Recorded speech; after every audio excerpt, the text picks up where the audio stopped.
বন্ধুরা সবাই কেমন আছো? আমরা আবারও চলে এসেছি শীতের একটা দারুণ রান্না নিয়ে। সেটা হলো মূলোর পরোটা। আমরা প্রফেশনাল কোনো অ্যাক্টর নই, আমাদের কোনো লাইট সেটআপ ঠিকঠাক নেই, কোনো জায়গাও ঠিকঠাক নেই। আবার একটা নর্মাল ফোন দিয়ে আমরা ভিডিওটা করি। আমরা চেষ্টা করি রান্নাটা আপনাদের খুব সহজভাবে দেখানোর।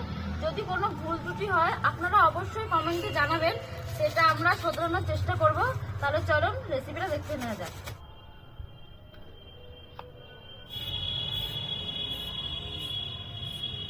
মূলোটাকে ছুলে নিয়েছি, এবার এই ঘষুনি দিয়ে মূলোটাকে ঘষে নিচ্ছি।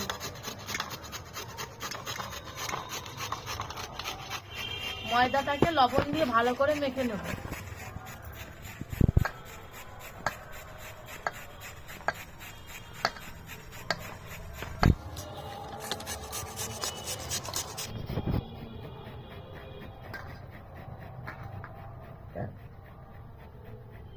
মূলোটাকে এইভাবে কুড়িয়ে নিয়েছি।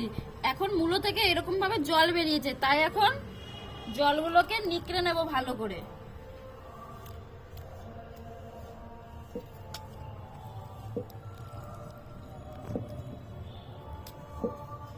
মূলো ভালো করে নিংড়ে নিয়েছি।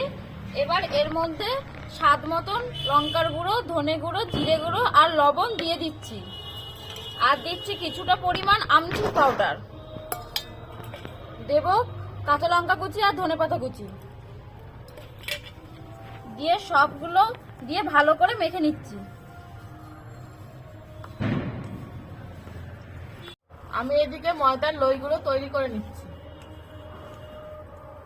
এবার এই লইয়ের মধ্যে পুর ভরে নেব। একটুখানি পুর নিলাম, তারপরে এই রুটিটার মধ্যে রেখে ধারগুলো মুড়ে দিচ্ছি ভালো করে। তারপরে এটাকে ভালো করে গোল করে নেব।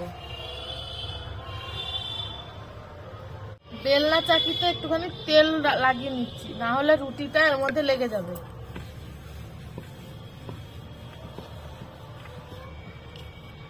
এবার পরোটাটাকে ভালো করে বেলে নেব। আস্তে আস্তে চাপ দিয়ে বেলবো, না হলে ভেতরে পুরটা বেরিয়ে যাবে। বেশি পাতলাও করতে হবে না, মোটা থাকলেও হবে। পরোটাটা এবার ভালো করে ভেজে নেব।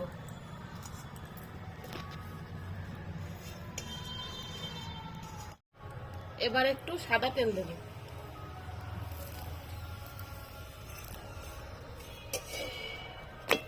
এই পিঠেও একটু সাদা তেল দেব। ভালো করে ভেজে নেব। এবার পরোটা ভাজা হয়ে গেছে, তুলে নিলাম। মূলোর পরোটা রেডি হয়ে গেছে। তোমরাও এটা বাড়িতে ট্রাই করো, আশা করছি তোমাদেরও খুব ভালো লাগবে। এই মূলোর পরোটাটা অনেকে অনেক রকম জিনিসের সাথেই খায়।